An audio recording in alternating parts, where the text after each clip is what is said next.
Assalamu alaikum wa rahmatullahi wa barakatuh. Il y a des personnes qui ont tout, mais qui dorment mal la nuit. Il y a des gens entourés, aimés, admirés, mais qui ressentent un vide qu'ils n'arrivent pas à expliquer. Et il y a toi, peut-être, qui fais de ton mieux dans cette vie, mais qui sent parfois une agitation intérieure, comme si quelque chose manquait. Ce sentiment n'est pas un hasard. L'imam Nader Abu Anas rappelle une vérité profonde que beaucoup oublient. Ton cœur n'a pas été créé pour ce monde. Il a été créé pour Allah. Et tant qu'il ne trouve pas cette connexion, il restera en quête, inquiet, instable. On pense souvent que la paix viendra avec plus d'argent, plus de réussite, plus d'amour humain. On se dit « quand j'aurai ça, je serai enfin apaisé ». Mais à chaque fois qu'on atteint un objectif, une autre inquiétude apparaît, une autre peur, une autre attente. Pourquoi ?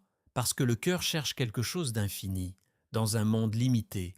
Allah dit dans le Coran « N'est-ce point par l'évocation d'Allah que se tranquillisent les cœurs ?» Sourate 13, verset 28. Ce verset n'est pas juste une parole à réciter, c'est une réponse directe à ton agitation intérieure. C'est comme si Allah te disait « Tu cherches la paix partout, mais elle est ici ». Le tikr, le rappel d'Allah, n'est pas un simple acte, c'est une nourriture pour ton cœur. De la même manière que ton corps ne peut pas vivre sans nourriture, ton cœur ne peut pas vivre sans le rappel de son Créateur. Quand tu t'éloignes d'Allah, même sans t'en rendre compte, ton cœur commence à s'assécher. Les distractions prennent plus de place, les soucis deviennent plus lourds et les petites choses te perturbent plus facilement. Mais dès que tu reviens vers Allah, quelque chose change. Peut-être que tes problèmes sont toujours là. Peut-être que ta situation n'a pas changé extérieurement. Mais intérieurement, il y a une lumière, une légèreté, une tranquillité difficile à décrire. C'est ça le secret. Le monde peut te donner des moments de bonheur, mais seul Allah peut te donner une paix durable. Regarde les moments où tu t'es senti le plus apaisé. Ce n'était pas forcément quand tout allait bien, c'était peut-être après une prière sincère, après une invocation faite avec le cœur, après avoir pleuré devant Allah en lui parlant sans filtre. Ces moments-là sont précieux parce qu'ils te rappellent où se trouve ta véritable source de paix. Le prophète, que la paix et le salut d'Allah soient sur lui, faisait constamment le rappel d'Allah, même dans les moments les plus difficiles. Et malgré les épreuves immenses qu'il a traversées, son cœur restait ferme, apaisé, connecté. Cela montre une chose, la tranquillité du cœur ne dépend pas de ce qui se passe autour de toi, mais de ce qui se passe entre toi et Allah. Alors aujourd'hui, pose-toi une question sincère. Combien de temps donnes-tu réellement à Allah dans ta journée ? Pas seulement en action rapide, mais en moments de présence, en moments où tu es vraiment connecté, où tu te rappelles d'Allah avec ton cœur, pas seulement avec ta langue. Car parfois, on parle beaucoup, mais on ressent peu. Et pourtant, il suffit de peu pour changer. Quelques instants de dhikr sincère, une prière faite avec concentration, une parole murmurée à Allah dans un moment de solitude. C'est dans ces instants que ton cœur commence à guérir. Petit à petit, l'agitation diminue. Les inquiétudes perdent de leur poids et une paix nouvelle s'installe en toi. Une paix qui ne dépend plus du monde, une paix qui vient d'Allah. Personne n'aime souffrir, personne ne demande les difficultés, les pertes, les moments de doute ou de douleur. Pourtant, ces instants que l'on fuit sont souvent ceux qui transforment le plus profondément le cœur. Le docteur Zakir Naik rappelle une réalité que beaucoup ont du mal à accepter. Les épreuves ne sont pas forcément une punition, elles sont très souvent une opportunité. Une opportunité que l'on ne voit pas toujours sur le moment, mais qui contient un bien immense. Quand une difficulté te frappe, ton cœur réagit immédiatement. Tu peux ressentir de la tristesse, de l'injustice, parfois même de la colère. C'est humain, mais ce qui fait la différence, c'est ce que tu fais après ce premier choc. Est-ce que tu t'éloignes d'Allah ou est-ce que tu reviens vers lui ? Le prophète, que la paix et le salut d'Allah soient sur lui, a dit « Étonnante est l'affaire du croyant, tout est un bien pour lui. » Zim, ce hadith est puissant. Il ne dit pas que le croyant n'a pas d'épreuves, il ne dit pas que sa vie est facile. Il dit que tout ce qui lui arrive contient un bien, même ce qu'il n'aime pas. Quand quelque chose de difficile t'arrive, il y a toujours deux chemins devant toi.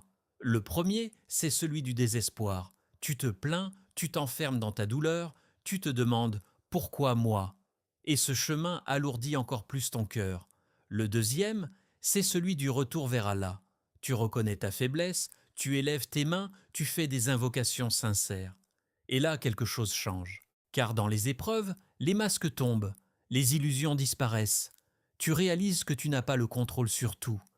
Et cette prise de conscience, aussi difficile soit-elle, est en réalité une porte vers la sérénité. Pourquoi? Parce qu'elle te ramène à l'essentiel. Dans les moments de facilité, il est facile d'oublier Allah. On est occupé, distrait, absorbé par la vie. Mais quand une épreuve arrive, tout s'arrête. Ton cœur devient plus attentif. Tes invocations deviennent plus profondes. Tu ne fais plus de doigts mécaniques. Tu parles à Allah avec ton cœur. Tu ressens chaque mot, tu espères, tu pleures parfois, tu t'abandonnes à lui. Et c'est dans ces moments que la foi grandit réellement. Allah dit dans le Coran, c'est dans l'adversité que se révèle la patience. Sourate 2, versets 155 à 157, sans se rapprocher. Les épreuves purifient le cœur. Elles enlèvent l'arrogance. Elles brisent l'orgueil. Elles te rappellent que tu es dépendant d'Allah. Et plus ton cœur devient humble, plus il devient apaisé. Ce paradoxe est incroyable. Ce qui te fait souffrir extérieurement peut t'apaiser intérieurement. Car la vraie tranquillité ne signifie pas une vie sans problème. Elle signifie un cœur stable malgré les problèmes. Regarde les personnes qui sont profondément attachées cette à Allah. Elles traversent parfois des choses très dures, mais il y a en elles une paix particulière, une force calme, une certitude que tout a un sens. Elles savent que chaque épreuve est mesurée, qu'Allah ne donne jamais un poids que tu ne peux pas porter, et surtout que derrière chaque difficulté se cache une sagesse, même si elle n'est pas visible immédiatement. Alors la prochaine fois que tu fais face à une épreuve, rappelle-toi ceci, ce moment peut être une transformation.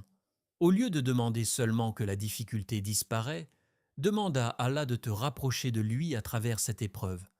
Demande-lui de purifier ton cœur, de renforcer ta foi, de t'accorder la patience. Car parfois, l'épreuve que tu voulais fuir est en réalité le chemin qui mène à ta paix intérieure. Et plus tu apprends à voir les épreuves de cette manière, plus ton cœur devient serein. Non pas parce que ta vie devient plus facile, mais parce que ta relation avec Allah devient plus forte. Beaucoup de cœurs sont fatigués, non pas à cause du manque, mais à cause de l'attachement. Attachement au bien, au regard des gens, aux résultats, aux rêves de cette vie. Et plus cet attachement est fort, plus la peur augmente. Peur de perdre, peur d'échouer, peur de ne pas être à la hauteur. L'imam Nader Abou Anas met en lumière une réalité souvent ignorée. Ce n'est pas le monde qui te fatigue, c'est la place que tu lui donnes dans ton cœur. Car plus tu t'accroches au dunya, plus ton cœur devient fragile. Tu te réjouis énormément quand tu gagnes, mais tu t'effondres quand tu perds. Tu es rassuré quand tout va bien, mais tu es brisé dès que quelque chose change. Cette instabilité vient d'un attachement profond à ce qui est, par nature, temporaire. Le prophète, que la paix et le salut d'Allah soient sur lui, a dit « Sois dans ce monde comme un étranger ou un voyageur ». Al-Bukhari. Ce hadith est une boussole. Il ne te demande pas de fuir ce monde, ni de rejeter ses bienfaits. Il t'apprend à changer ta manière de vivre en son sein. Un voyageur ne s'attache pas à chaque détail de la route. Il avance. Il utilise ce qu'il trouve, mais il ne s'y accroche pas. Il sait que ce n'est pas sa destination finale. Et c'est exactement ainsi que le croyant doit voir cette vie. Quand tu comprends profondément que cette dune est passagère, ton regard change. Les problèmes ne disparaissent si t'arrosent pas, mais ils perdent en leur poids.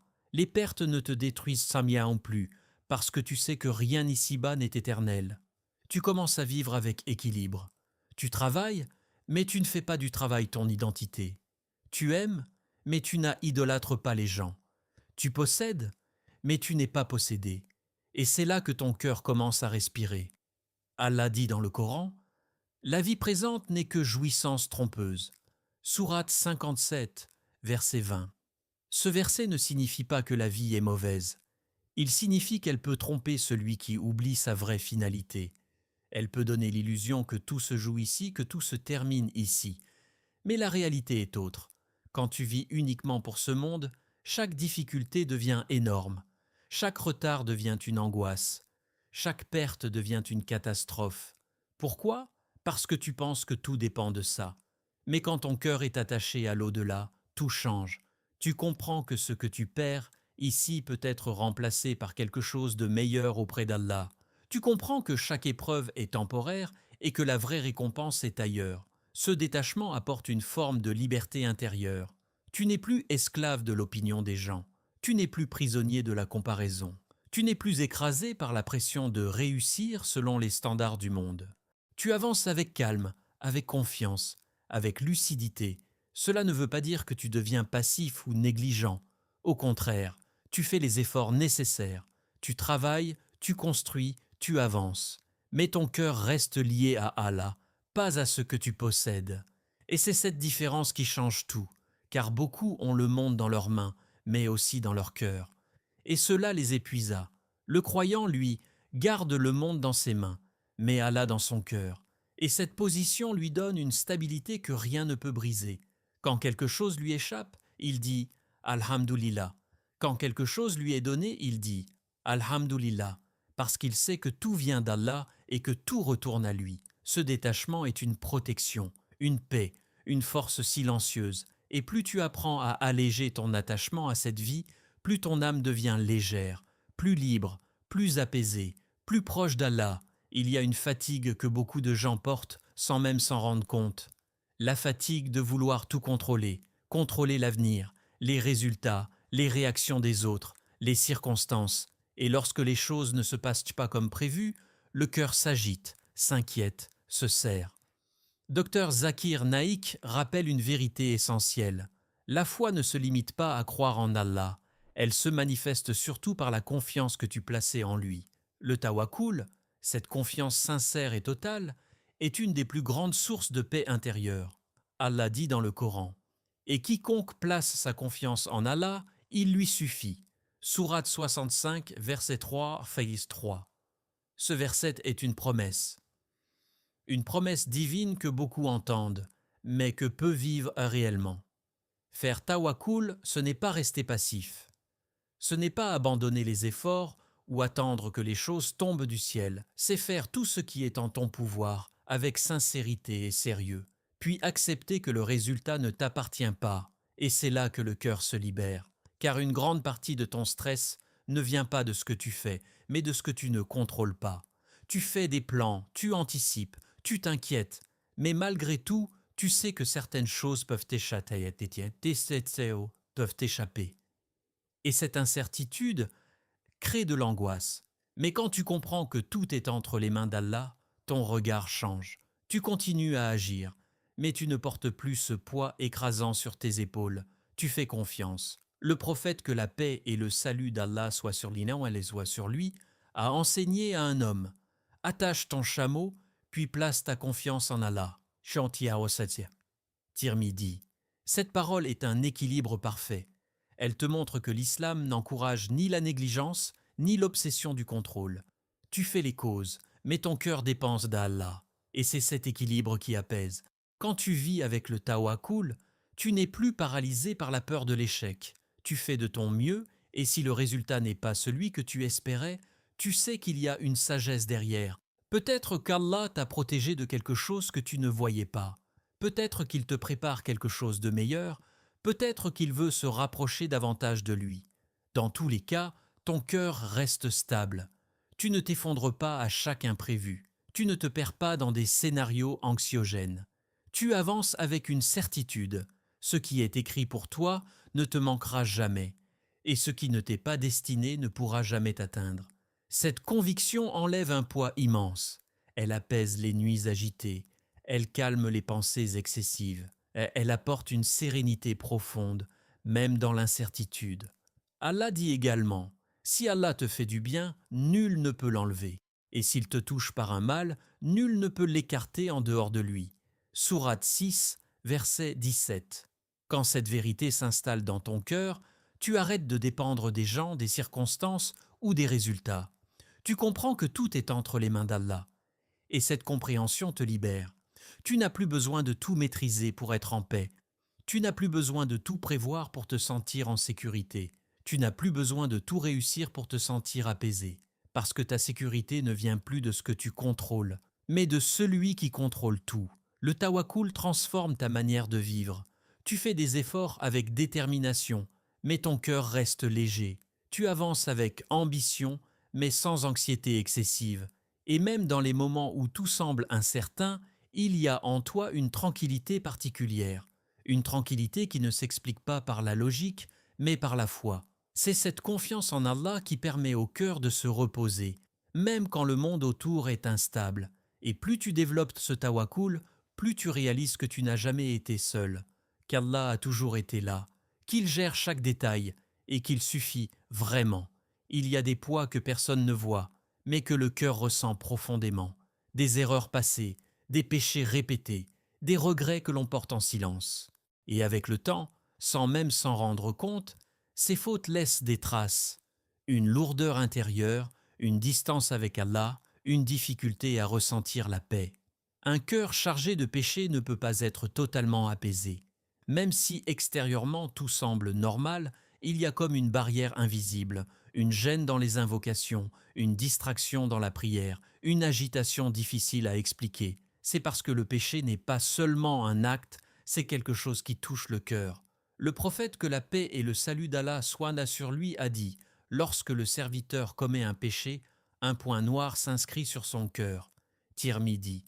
Et si ce péché se répète sans repentir, ces points s'accumulent. Le cœur devient plus dur, plus éloigné, moins sensible. Ce n'est pas qu'Allah s'éloigne de toi, c'est ton cœur qui s'éloigne de lui. Mais malgré cela, il y a une réalité magnifique que beaucoup oublient. La porte du repentir n'est jamais fermée.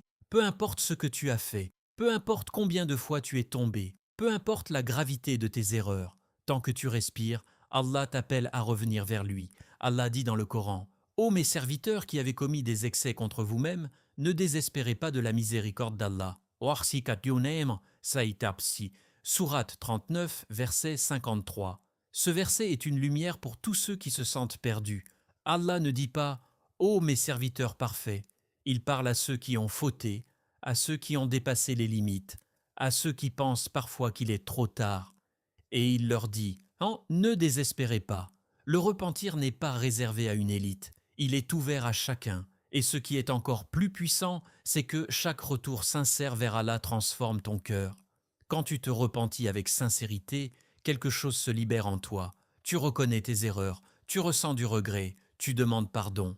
Et cette humilité purifie ton cœur. C'est comme si un poids disparaissait. Tu te sens plus léger, plus apaisé, plus proche d'Allah. Le repentir n'est pas une faiblesse, c'est une force. C'est le signe d'un cœur vivant, d'un cœur qui refuse de rester éloigné de son Créateur. Et même si tu retombes, encore et encore, reviens. Ne laisse jamais Shaitan te faire croire que ton retour n'a plus de valeur. Le prophète, que la paix et le salut d'Allah soient sur lui, a dit qu'Allah se réjouit plus du repentir de son serviteur que quelqu'un qui retrouve ce qu'il avait perdu dans le désert. Al-Bukhari, Muslim. Imagine cette image. Allah se réjouit de ton retour, pas parce que tu es parfait, mais parce que tu choisis de revenir. Et c'est ce retour qui apaise ton cœur. Car la paix ne vient pas du fait de ne jamais pécher. Elle vient du fait de ne jamais abandonner le chemin du retour vers Allah. Chaque istighfar, chaque astaghfirullah, prononcé avec sincérité, nettoie ton cœur. Chaque larme versée par regret est une purification. Chaque intention de changer est une lumière qui revient en toi. Avec le temps, tu ressens une transformation. Ton cœur devient plus doux, plus conscient, plus attaché à Allah. Tu ressens à nouveau la beauté de la prière. Tu retrouves la sérénité dans le rappel. Tu goûtes à une paix que tu avais peut-être oubliée. Le repentir est bien plus qu'un simple acte. C'est une renaissance intérieure. C'est revenir à Allah après s'être perdu. C'est se relever après être tombé. C'est retrouver la lumière après l'obscurité. Et plus tu fais repentir une habitude, plus ton cœur reste propre, léger et apaisé. Car un cœur qui revient constamment vers Allah est un cœur qui ne reste jamais brisé longtemps. Finalement, le secret des cœurs tranquilles est simple, mais profond. Il ne réside ni dans les biens matériels, ni dans les plaisirs éphémères de ce monde. Il réside dans une relation sincère avec Allah. Un cœur connecté à son Créateur trouve la paix même au milieu des épreuves, même dans les moments les plus difficiles. Nous avons vu que le rappel d'Allah apaise, que les épreuves rapprochent, que le détachement du monde libère, que la confiance en Allah rassure et que le repentir purifie. Ce sont ces clés qui transforment un cœur inquiet en un cœur serein. Alors aujourd'hui, prends un moment pour te poser une question sincère. Où en est ton cœur avec Allah? Si ce message t'a touché, n'oublie pas de passer à l'action. Abonne-toi à l'Islam Connect, partage cette lumière autour de toi et aide d'autres cœurs à retrouver la paix. Merci d'avoir ouvert ton cœur à cette parole. Que la paix d'Allah t'accompagne dans chaque étape de ta vie. Allah dit dans le Coran: ceux qui ont cru et dont les cœurs se tranquillisent à l'évocation d'Allah, n'est-ce point par l'évocation d'Allah que se tranquillisent les cœurs? Sourate 13, verset 28. Qu'Allah apaise nos cœurs, nous guide et nous rapproche de lui. Amin.